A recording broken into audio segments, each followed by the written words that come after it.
Torre de Londres. Cena do crime de um terrível assassinato em família? Dizem que um duque assassinou 2 jovens príncipes. Um deles, o futuro rei. Muitas intrigas envolvidas. O culpado nunca foi encontrado. 2 crianças desapareceram sem deixar vestígios até hoje. Será que novas pistas vão ajudar a resolver esse caso antigo? No verão de 1483, 2 irmãos dormiam na Torre de Londres. Eduardo V, com 12 anos de idade, e Ricardo Shrewsbury, com 9. Uma grande cerimônia está para acontecer. O Eduardo vai ser coroado como rei da Inglaterra. De forma inesperada, tudo começa a mudar. O tio, Ricardo III, reivindica a coroa. Pouco tempo depois, os meninos desaparecem. Foi o início de um caso criminoso que gera um debate bastante caloroso até hoje.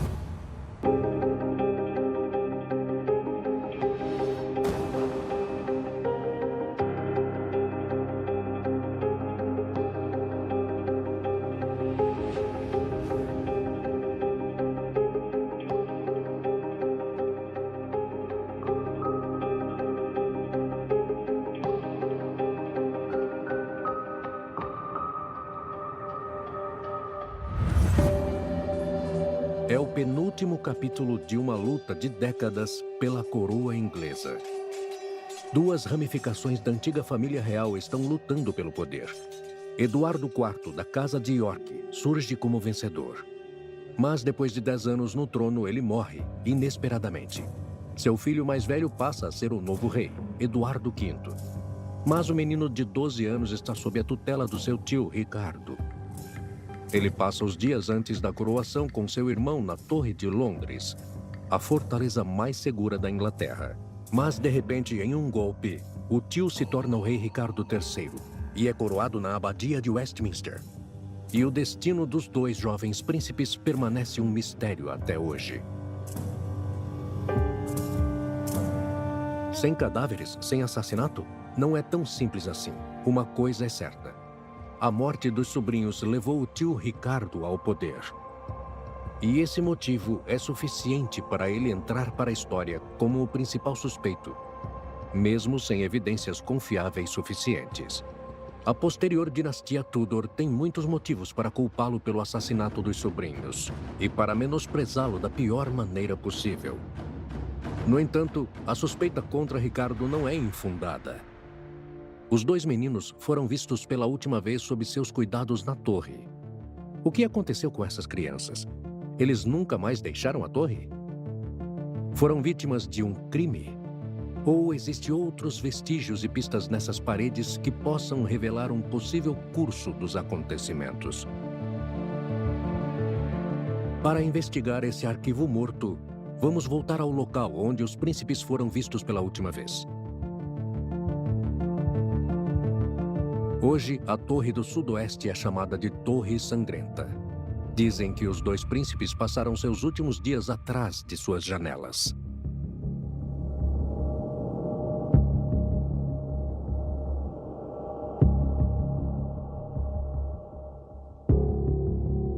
Se você entrar na Torre Branca, chegará à Capela de São João, na área nordeste.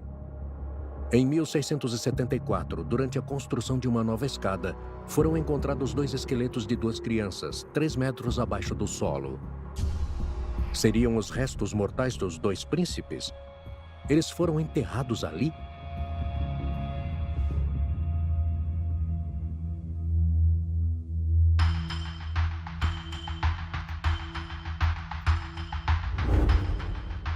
Durante uma reforma na Torre de Londres, foram descobertos uns ossos ao pé de uma escada. Algumas centenas de anos antes disso, existia um relato dizendo que os príncipes foram enterrados ao pé de uma escada. Então, quando os trabalhadores encontraram esses ossos, eles acreditaram que eram os restos mortais dos príncipes da torre. Esses ossos foram levados para a abadia de Westminster e estão lá desde aquela época. Estão lá até hoje. O quarto deles na Torre Sangrenta ficava do lado sul da fortaleza, a poucos metros do rio Tamisa. Um assassino não teria se livrado dos corpos no rio? Mas os esqueletos foram encontrados na parte mais antiga da torre, a cerca de 50 metros dos seus dormitórios. 2 crianças desaparecidas. 2 esqueletos. Isso é um forte indicador de assassinato. Sim, sim. E a localização também é muito incomum. Parece que era para ter alguma coisa escondida ou enterrada lá. Em 1933, os cientistas foram autorizados a examinar os ossos pela primeira vez.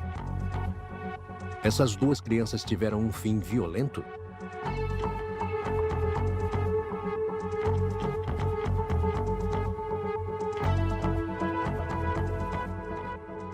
Duas supostas vítimas de assassinato cujos esqueletos têm mais de 500 anos. Já passou muito tempo? Ainda dá para analisar? Obviamente, a análise é mais difícil do que com ossos mais recentes, mas, na verdade, tinha uma anormalidade nos dentes. Só descobriram 27. 27? A arcada adulta tem 32 dentes. Se subtrairmos os dentes do siso, tem 28, mas só encontraram 27. Isso significa que essa pessoa tem uma anomalia genética chamada hipodontia, que é a ausência de desenvolvimento de um dente. Essa pista poderia nos aproximar um pouco mais da solução desse caso complexo? Outras evidências já se revelaram becos sem saída. Se por acaso uma anomalia genética é hereditária, essa ocorrência em uma linhagem familiar seria uma indicação, mas não uma prova. Não tão precisa quanto uma impressão digital, mas um indicador muito forte. Isso. Em Westminster, também estão os ossos de Anne Mowbray, uma prima de primeiro grau dos 2 meninos. Ela morreu aos 9 anos. Uma investigação feita em 1964 revelou uma descoberta. Ela também tinha apenas 27 dentes. Isso combina com os esqueletos enterrados em Westminster? Esses ossos foram examinados uma vez em 1933. E nem o sexo, nem o tempo que esses ossos permaneceram na torre puderam ser determinados. O que pôde ser determinado, no entanto, foi a idade aproximada, 9 a 12 anos, respectivamente. A ausência de um molar é apenas um primeiro indício de que esses esqueletos poderiam ser os 2 príncipes desaparecidos. Outra questão importante é como eles podem ter morrido. E onde fica a possível cena do crime? Existem muitos rumores sobre o suposto assassinato dos príncipes, que eles foram sufocados, esfaqueados ou afogados em um barril de vinho. O rei Ricardo com certeza tinha oportunidade e o poder de mandar assassinar as crianças. Mas sem evidências convincentes, continua sendo um boato. Não existem declarações de pessoas que realmente estavam na torre no momento do crime. Mas existe um relato detalhado de Thomas More. Ele acusa um confidente do rei de cometer o ato. Sir James Tyrrell planejou que eles fossem assassinados em suas camas. Então, o Miles Forrest e o John Dighton, por volta da meia-noite, entraram no aposento. Mas, se eu entendi direito, a testemunha tinha só 5 anos na época do desaparecimento. Isso significa que ele escreveu as memórias décadas depois. Thomas More foi criado como filho adotivo de um bispo que estava presente na coroação do rei. Então, eu diria que pode ter uma verdade na narrativa dele.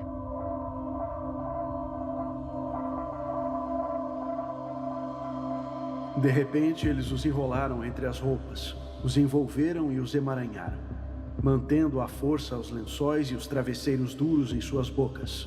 Dentro de um tempo, sufocados e asfixiados, com a respiração falhando, os algozes entregaram suas almas inocentes para Deus, nas alegrias do céu, deixando seus corpos mortos na cama. A chamada sufocação por cobertura macia normalmente leva a uma parada respiratória súbita, que é muito difícil de detectar posteriormente. Os investigadores precisam procurar ferimentos leves no rosto, lesões defensivas e verificar se existem vestígios de que a vítima pode ter sido segurada à força. Essa evidência ainda seria visível depois de 500 anos? Existem rumores de que os 2 meninos foram sufocados com um travesseiro. E o relatório de investigação de 1933 descreve uma deformação do osso nasal. Isso é uma evidência de asfixia? Bom, não é uma evidência clara. Imagine como um nariz é construído. Eu posso mostrar isso aqui no crânio. Normalmente, quando se pressiona um travesseiro no rosto, podem ocorrer deformações na cartilagem nasal. Mas, na verdade, o que acontece é que, geralmente, o osso nasal não quebra. Se esses ossos fossem examinados hoje novamente, o que poderíamos descobrir?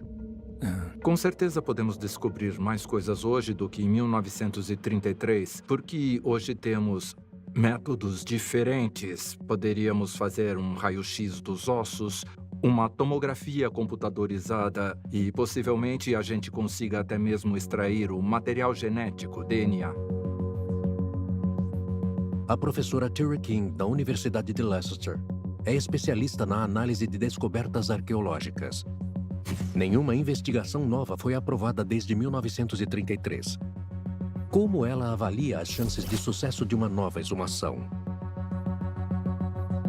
Para que a gente consiga olhar esses restos mortais, nós precisamos da permissão do reitor de Westminster e da rainha da Inglaterra. E então, no meu entendimento, isso foi recusado até agora. E nós podemos imaginar por quê. Depois que você estabelece um precedente de que as pessoas podem entrar, abrir a urna, olhar os restos mortais, podem aparecer pessoas que queiram olhar outros restos mortais. A segunda coisa é que, mesmo que todas as evidências de DNA apontem que estes restos mortais sejam dos 2 príncipes na torre, isso não mostra quem os matou. Não responde a essa pergunta em particular.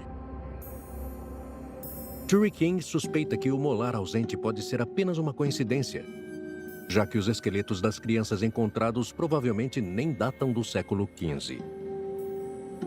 A localização a 3 metros de profundidade abaixo do solo é uma indicação de um enterro muito anterior. Em outros lugares encontraram corpos semelhantes nessa profundidade.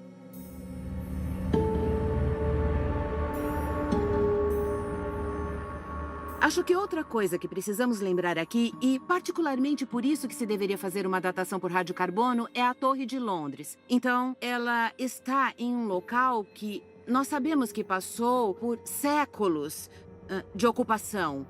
Então, vamos encontrar vestígios de indivíduos de todas as épocas ali. Romana, pré-romana, pós-romana. Então, esse tipo de datação por radiocarbono é o primeiro passo quando se está fazendo esse tipo de análise. A torre ficava fora da cidade naquela época. Era um posto avançado por onde todos passavam quando queriam entrar na cidade do mar pelo rio Tâmisa. Os romanos já tinham se instalado ali anteriormente para controlar o acesso à cidade.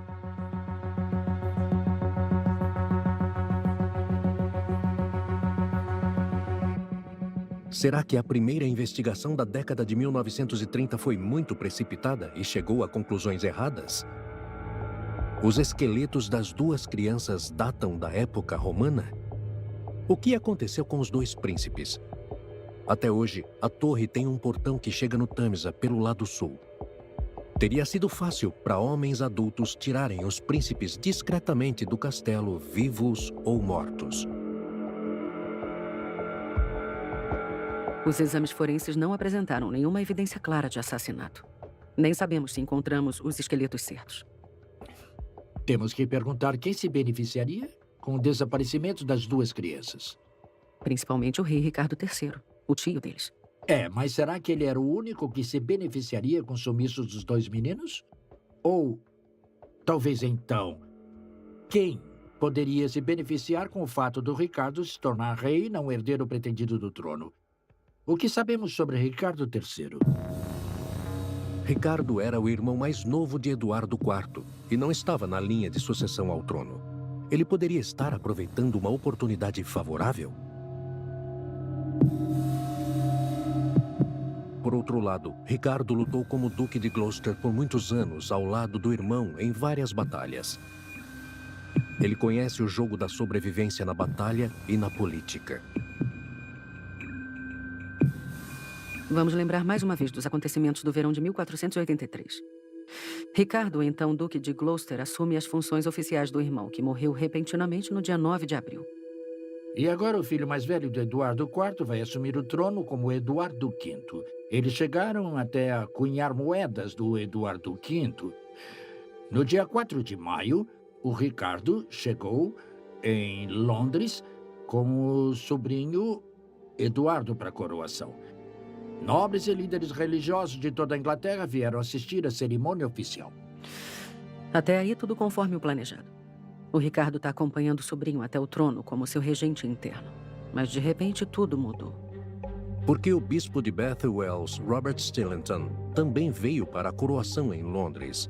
O clérigo, assim que chegou, espalhou rumores de que a coroação do jovem Eduardo era ilegal. Pelo que sabemos, a história do bispo de Bath Wells chegou até o Ricardo e ele foi uma figura interessante na história. Ele teve uma grande importância no governo do Eduardo IV. E nós sabemos pelas crônicas que o bispo se apresentou para o Ricardo e explicou que foi testemunha do primeiro casamento do Eduardo IV com a Eleanor Butler. E por isso, ele sabia que o segundo casamento era bígamo e ilegal. O bispo estava agindo de acordo com as instruções de Ricardo, ou ele foi apenas o gatilho que forçou o regente interino a agir?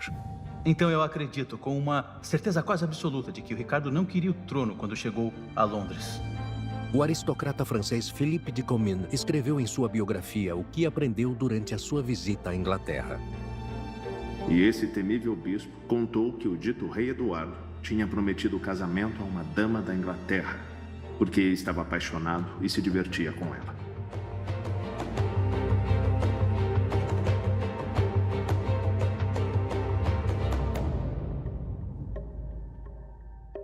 Esses relatos dizem que as evidências desse casamento foram fabricadas e que foram examinadas pelas pessoas que constituíam o parlamento em sessão naquela época. As pessoas que viram isso em 1483 acreditaram. Então, essa história pode ser verdadeira ou não. Eduardo IV pode ter sido casado antes, mas o momento que isso é revelado, com certeza é muito conveniente. Alguns podem dizer que isso foi inventado para dar um motivo para Ricardo III assumir o controle da coroa.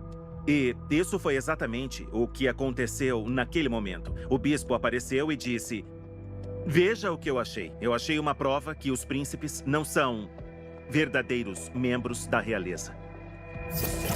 Uma parte da nobreza ficou indignada com essas alegações. Eles apoiavam a ex-rainha viúva Elizabeth Woodville e queriam ver o filho dela, Eduardo, no trono.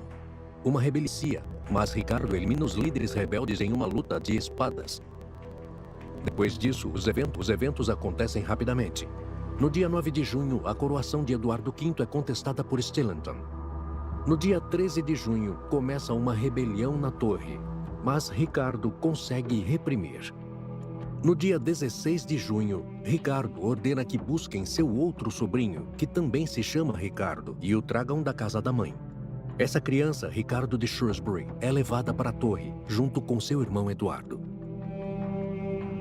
No dia 22 de junho, o novo rei é oficialmente anunciado.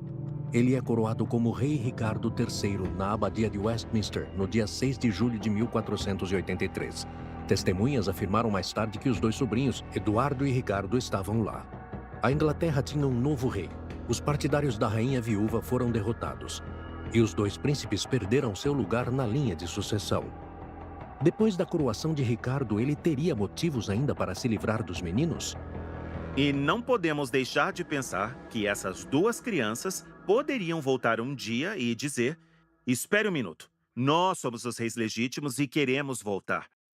A Inglaterra tinha acabado de sair de um período de 30 anos de guerra, com famílias diferentes lutando entre si pela coroa. E Ricardo III sabia disso. Ele sabia que se não se livrasse de todas as ameaças existentes, então, mais pra frente, ele teria um grande problema. Daí o que Ricardo fez? Eu acredito que ele tenha assassinado os príncipes na torre. Um assassinato para manter o poder? Nas últimas décadas, mais e mais historiadores, incluindo Matt Lewis, acreditam que Ricardo foi injustamente acusado de infanticídio, porque isso não se encaixa no que se conhece da personalidade dele. Acho que ele teve sim que fazer alguma coisa. A questão é, o que ele decidiu fazer? Eu acho que ele tinha várias opções. Obviamente, o assassinato é uma delas. Mas não existe nenhum caso de alguém assassinando crianças tão pequenas na história da Inglaterra. E de ninguém comentando e comprovando o fato de que eles tenham cometido esses assassinatos. E eu acho que se você olhar para o Ricardo, ele tinha 30 anos em 1943. Vamos voltar 3 décadas da vida dele. Eu simplesmente não vejo um homem que teria como primeira resposta a uma crise assassinar 2 crianças pequenas, que eram filhos do seu amado irmão. Ele serviu fielmente o irmão por mais de 10 anos no norte. E ele foi leal, enquanto o outro irmão George não foi. Também não vejo evidências em nenhum lugar nessa história do Ricardo de que ele poderia ser alguém que iria recorrer ao assassinato como a primeira solução para uma possível crise. Se olharmos para a história da Inglaterra naquela época, todos os reis depostos foram assassinados. Eduardo II foi assassinado depois de perder a coroa. Ricardo II foi assassinado depois de perder a coroa. Henrique VI foi assassinado depois de perder a coroa. Pois é, os príncipes na torre eram apenas crianças, mas eram crianças reais e eram uma ameaça. E Ricardo precisava eliminá-los. Também é possível que as 2 crianças tenham morrido de causas naturais depois da coroação do tio. Afinal, vários dos 10 filhos de Eduardo IV morreram cedo. Essa carta é uma primeira pista. Um monge italiano chamado Mancini a escreveu em Londres em 1483.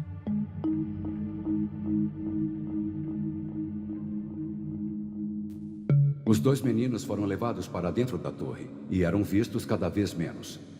Eduardo frequentemente recebia a visita do seu médico argentino e rezava muito, porque tinha medo de morrer. Será que o doutor argentino frequentava a torre porque Eduardo sofria de uma das muitas doenças infantis da época? Acho que se os meninos morressem de causas naturais, o Ricardo ia ter que enfrentar uma situação bem difícil. Porque era bem perigoso mesmo que isso parecesse com um assassinato, independente do que tivesse acontecido. Qual a probabilidade de Eduardo e seu irmão terem morrido de uma doença e Ricardo ter guardado suas mortes em segredo para não levantar suspeitas? Não teria sido melhor tornar suas mortes e circunstâncias públicas? Nem mesmo os defensores de Ricardo consideram seriamente que as crianças morreram de causas naturais. Muitas vezes, esses 2 meninos são retratados nas pinturas vitorianas como pequenas figuras angelicais, agarradas uma à outra. E eles estão sempre olhando em direções opostas, como se estivessem esperando que o assassino viesse e os matasse. Mas são 2 meninos muito diferentes, que teriam uma educação muito diferente. O Eduardo V estava no castelo de Ludlow, nos pântanos do país de Gales, há 10 anos. Ele cresceu longe de Londres e longe da corte, treinando para ser um rei. Já o Ricardo, duque de York, cresceu em Londres, na corte com a mãe e suas irmãs. Estavam acostumados a ficar separados.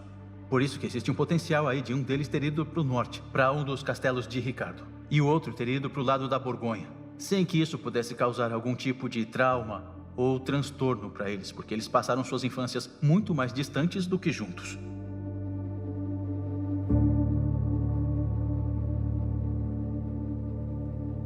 Pode não ter sido assassinato. Podem ter sido levados para um lugar seguro. Talvez eles não tenham sido assassinados imediatamente. Talvez os meninos tenham sido sequestrados e deixados em cativeiro. Talvez eles tenham sido levados para fora do país ou foram abandonados em situação de vulnerabilidade. Hoje são crimes de privação de liberdade ou sequestro. Eu acho que naquela época não ia ser bom para um monarca que esses movimentos fossem reconhecidos.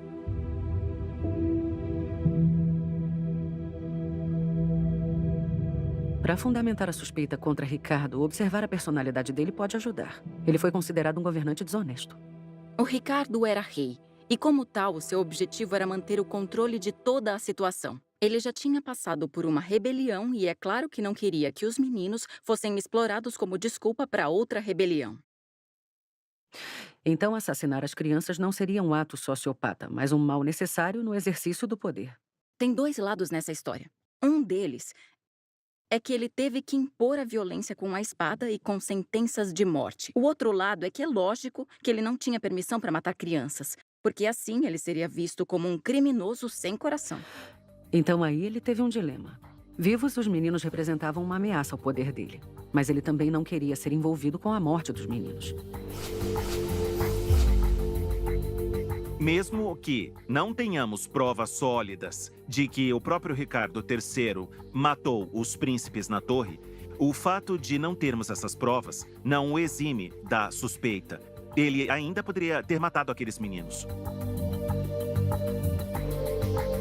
Durante seu reinado, ninguém ousou acusá-lo abertamente de qualquer crime. Nem mesmo os membros da sua própria família. Mas isso acabou mudando mais tarde. A batalha pelo trono fora reacendida. E é aí que a evidência da culpa de Ricardo seria útil.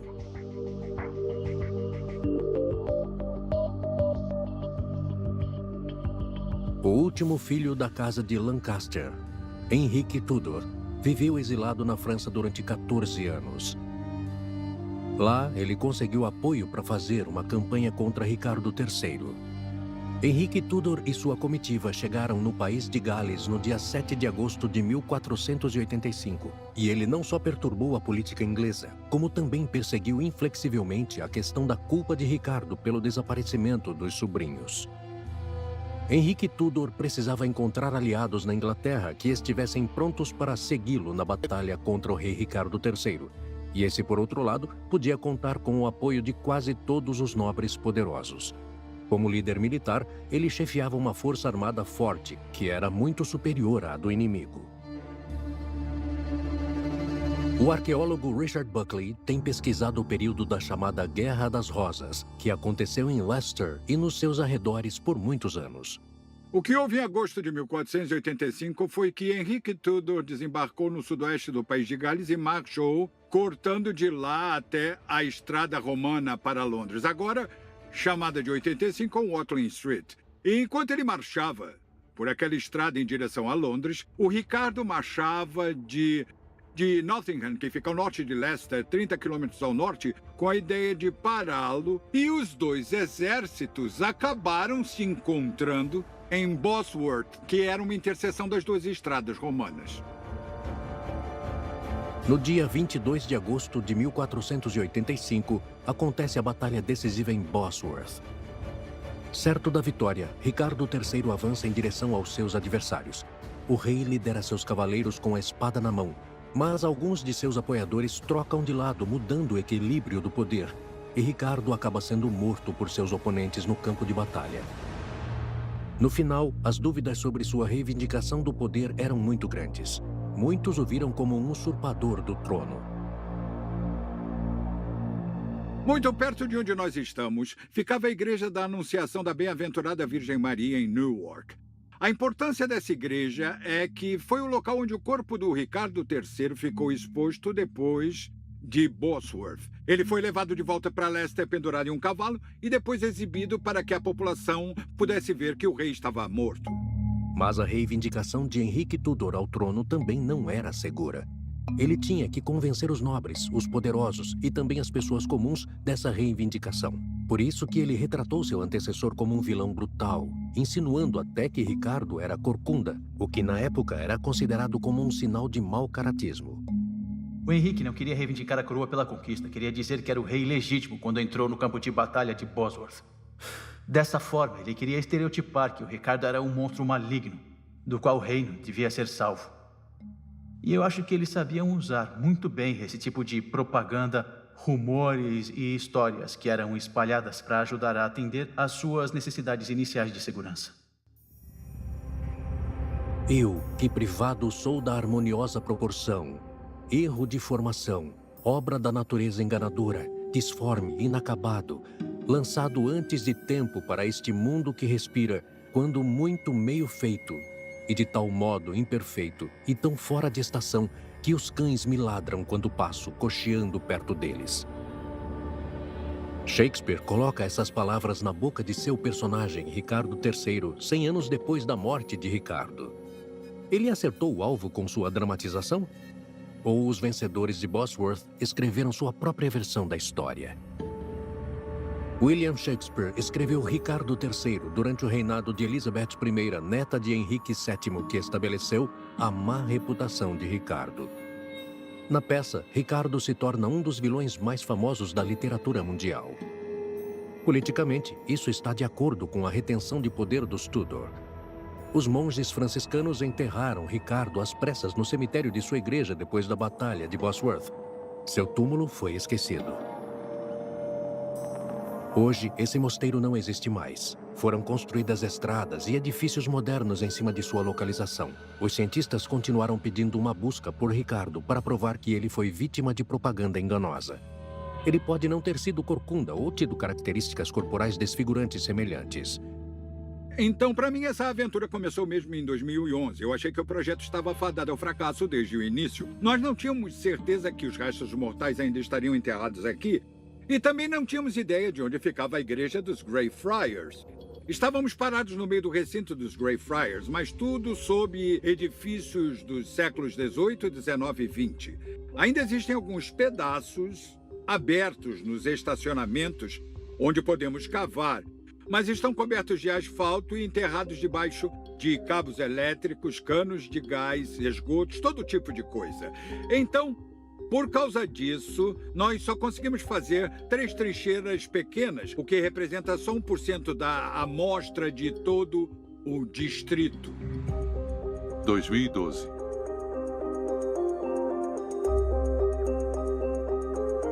Encontrar o local exato no estacionamento também vai depender da sorte dos arqueólogos. Surpreendentemente, nas primeiras 6 horas de escavação, alguns ossos de pernas humanas apareceram na trincheira, o que causou muita emoção. Mas é claro, se for um convento, vão ter montes de sepulturas que poderiam ser de qualquer pessoa. Então eles foram cuidadosamente cobertos até que soubéssemos qual era o contexto. Surpreendentemente, depois nós encontramos evidências de um grande edifício leste-oeste que temos quase certeza de que seja a igreja. Isso significa que os ossos que encontramos no primeiro dia também é quase certeza que estavam localizados na igreja e provavelmente no coro. Então conseguimos uma autorização e escavamos a sepultura. Foi aí que descobrimos que era um homem que morreu violentamente com indícios de traumatismo craniano.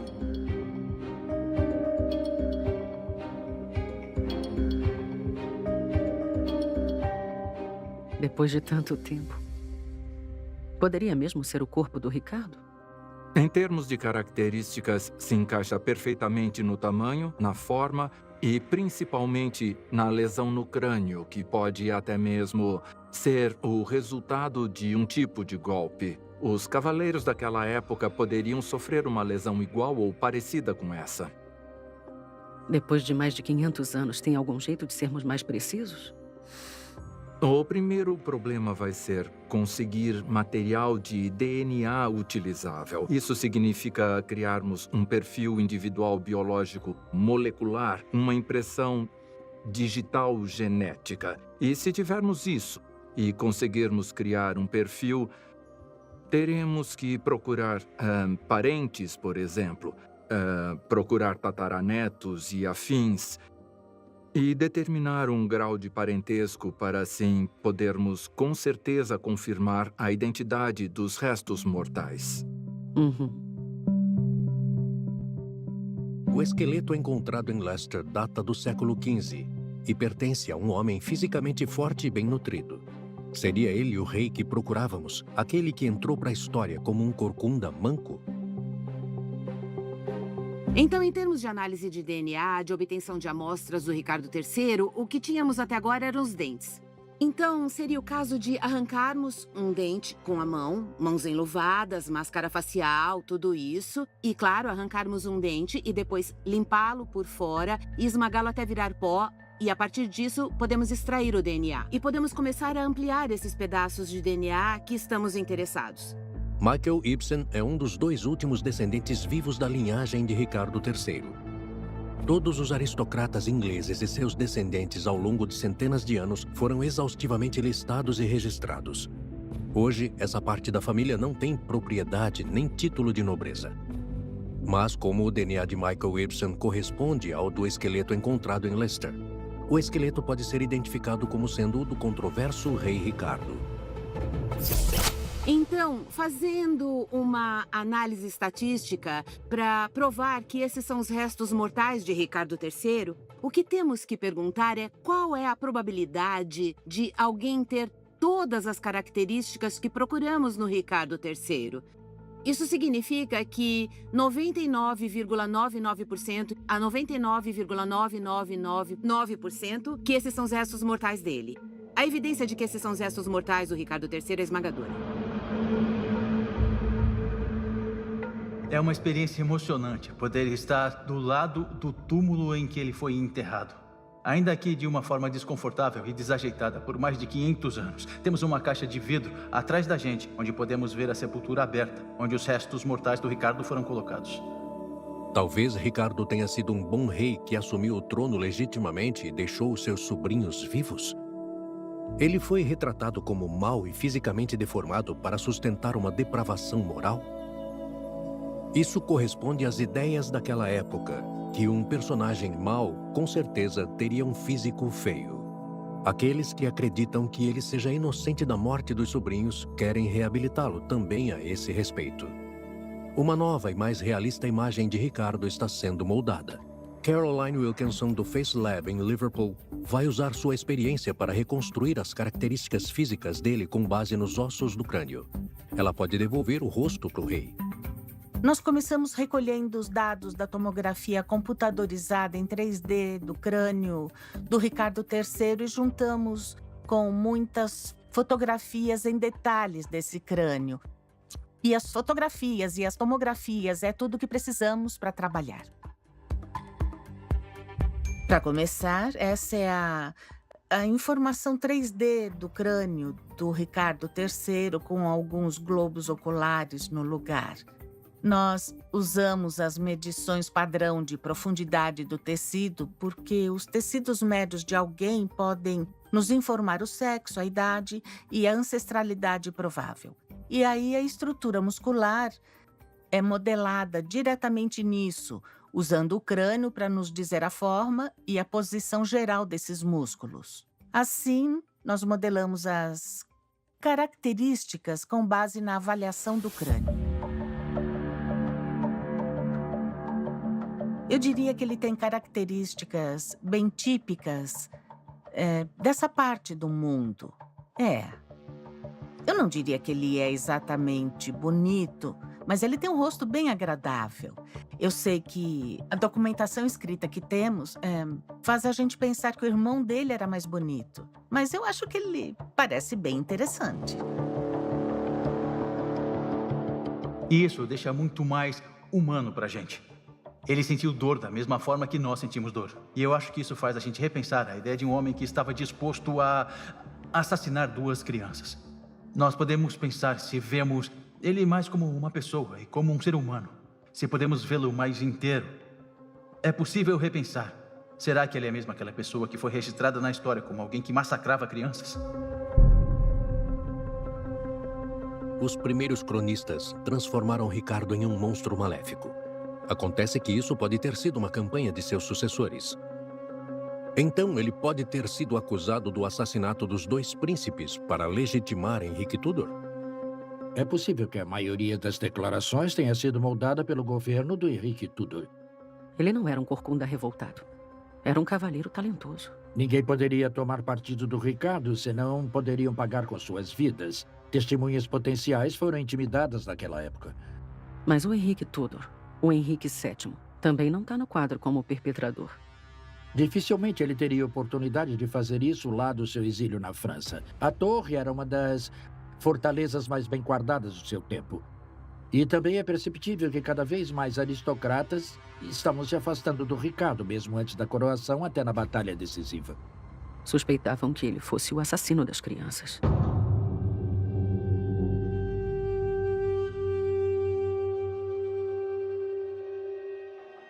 Mesmo que alguém acredite que Ricardo III não tenha assassinado pessoalmente os príncipes na torre, temos que lembrar que ele era o tio e estava encarregado das crianças. Se alguém os matou sem o seu conhecimento, ele é na melhor de todas as hipóteses, um tio negligente que não cumpriu seu dever de cuidar daqueles príncipes.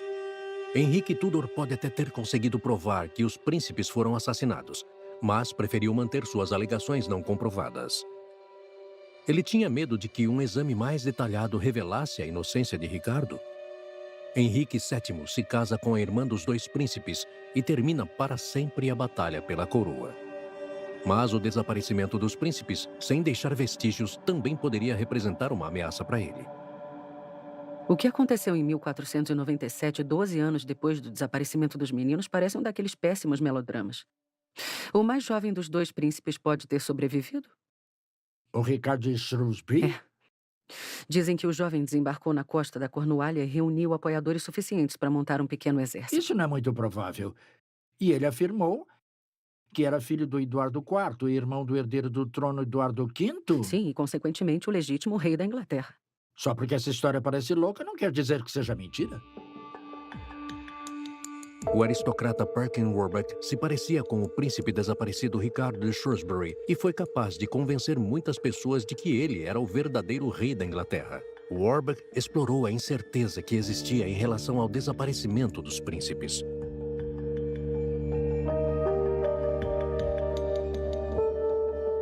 Uma das coisas mais interessantes do caso Perkin Warbeck é a quantidade e o nível de apoio que ele ganhou na Inglaterra. Muitas pessoas começaram a seguir o Perkin. Muitas dessas pessoas eram figuras importantes do governo.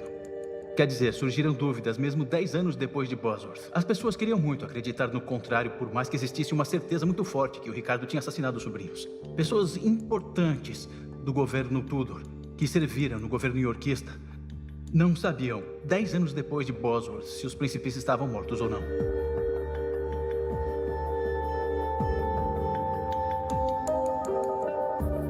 Bom, o que é interessante no Perkin Warbeck é que ele não conseguiu um apoio generalizado na Inglaterra. Ele conseguiu alguns apoiadores que eram notáveis. E um deles era William Stanley. William Stanley foi o homem que ajudou Henrique VII a conquistar o povo em Bosworth. 10 anos depois, esse mesmo William Stanley repentinamente se rebelou contra Henrique VII para apoiar o Perkin Warbeck. Por que ele faria isso se realmente não acreditasse que Perkin Warbeck era um dos príncipes da torre? No fim, William Stanley foi capturado e executado como traidor. E isso 2 anos antes do próprio Warbeck ser capturado. Perkin Warbeck admitia imediatamente que não era Ricardo de Shrewsbury, que fingia ser. Então ele teve o destino de ser trancado na Torre de Londres. A princípio, ele foi mantido em prisão domiciliar. 2 anos depois, foi executado com uma acusação forjada. Um golpista finge ser um herdeiro defraudado do trono e o rei espera 2 anos para puni-lo. O que poderia ter impedido o Henrique VII de agir tão brutalmente como os seus predecessores? As famílias reais daquela época não podem ser comparadas com as famílias como conhecemos hoje em dia. A política sempre teve papel importante? Os membros da família estavam quase sempre competindo e rivalizando fortemente uns com os outros, mas é claro que eles tinham que representar uma família funcional. Ele tinha que esperar para executar o seu plano, para que sua reputação moral continuasse impecável. A incerteza do caso dos príncipes também era um perigo para Henrique VII. Ele tinha que provar que Ricardo era o assassino. E para ele e seus contemporâneos, apenas um homem poderia ter feito isso. E esse homem era James Tyrrell, um conselheiro de confiança de Ricardo III, acusado de ter cometido os assassinatos, conforme podemos constatar posteriormente no relatório de Thomas More e dramatizado por Shakespeare. O James Tyrrell era um homem que serviu o Ricardo III desde quando ele era chefe de Gloucester. Ele entrou na casa no início da década de 1470 e o serviu até depois de ele virar rei, se saindo muito bem mesmo no que se refere a serviços reais. No outono de 1483, 6 meses depois da coroação de Ricardo, James Tyrrell fez uma visita à torre para uma cerimônia oficial. Ele tinha a confiança do rei. Ele poderia ter cometido os assassinatos nessa ocasião? Ele é a última chance de tentar incredibilizar essas maquinações sombrias.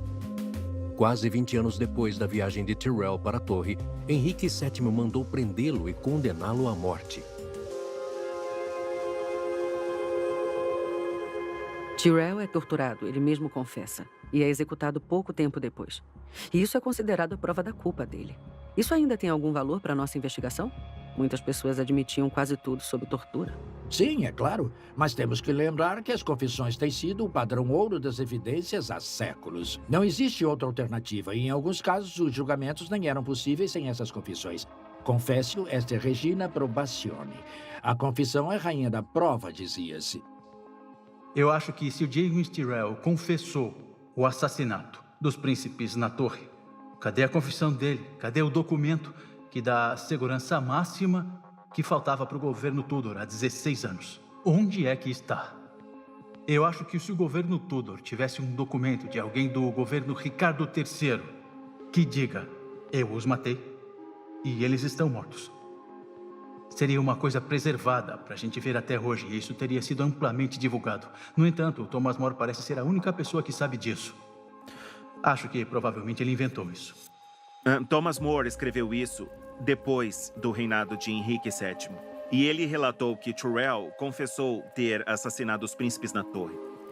Agora, existe um problema com essa história. Não existe nenhuma confissão real. Não existe nenhuma evidência real que sugere que James Tyrell estava envolvido nos assassinatos dos príncipes da torre. Ele foi executado por Henrique VII como traidor, mas isso teve a ver com um outro caso.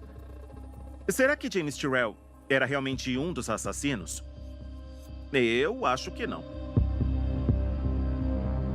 Tyrell não fornece nenhuma informação da sequência do crime.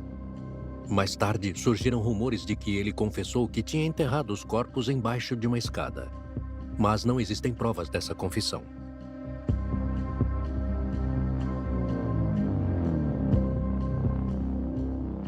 "20 anos depois do crime, deve existir alguém, criados, guardas, que possam ter informações. Talvez alguém soubesse de alguma coisa inconveniente para o novo governo e ficou calado. Ou alguém sabia de alguma coisa e não estava querendo se incriminar ou se associar a isso. Afinal, uma pessoa teria sido suficiente para cometer esse ato. A mãe dos 2 meninos nunca comentou sobre o sumiço dos filhos.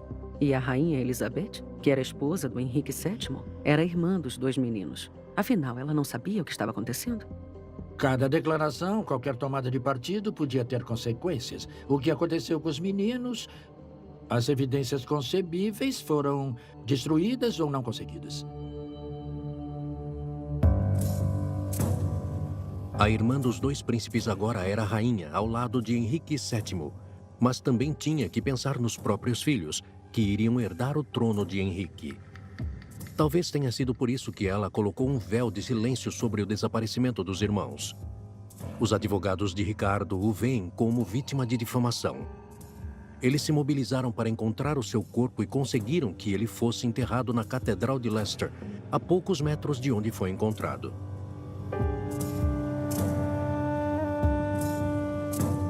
O Ricardo foi rei apenas por pouco mais de 2 anos, então ele não teve muito tempo.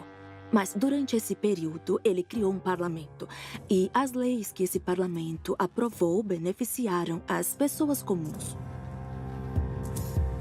Ricardo divide opiniões até hoje. Questão de saber se ele era um rei virtuoso ou um assassino é o que atrai as multidões. Hoje, ele é o único governante da Inglaterra que tem um museu dedicado a ele.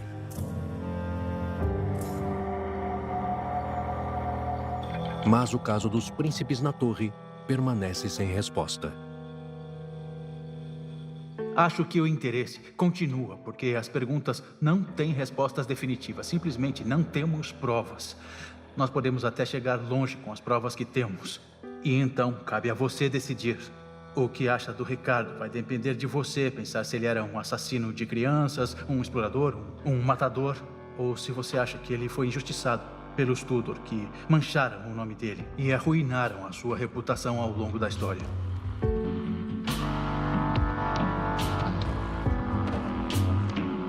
Bom, se os príncipes na torre foram mortos, e eu pessoalmente acredito que eles foram, quem cometeu esse crime? Eu acho que, infelizmente, nunca vamos descobrir o nome dessa pessoa. Eu acho que Ricardo III foi o responsável por dar a ordem para matar os príncipes na torre. Agora, para quem ele deu essa ordem? Bom, provavelmente foi algum cavaleiro solitário que nós nunca saberemos o nome.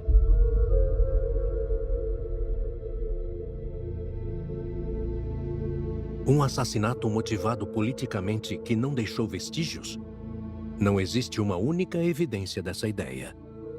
Nenhuma evidência de que um dos príncipes tenha sido levado para a torre foi encontrada, nem mesmo entre os parentes ou conselheiros de Ricardo III. Crônicas em toda a Europa foram estudadas e pesquisadas para descobrir se algum menino da mesma idade dos príncipes desaparecidos poderia estar em uma família nobre. Até agora, nada foi encontrado. Em 1483, 2 crianças foram pegas no meio de uma luta pelo poder na Inglaterra. O novo rei, Ricardo III, manipulou a ordem de sucessão a seu favor. Ele enfrentou um dilema. Os meninos eram uma ameaça à sua legitimidade. Ao mesmo tempo, ele não deve ser associado às suas mortes. O que sabemos hoje é que o retrato desfavorável de Ricardo III como um corcunda do mal não é verdade. No entanto, sua inocência no desaparecimento dos príncipes também não pôde ser apoiada por evidências. Então, esse caso ainda permanece em aberto até que um dia, talvez, novas evidências inclinem a balança e desvendem o destino dos 2 príncipes que desapareceram da torre.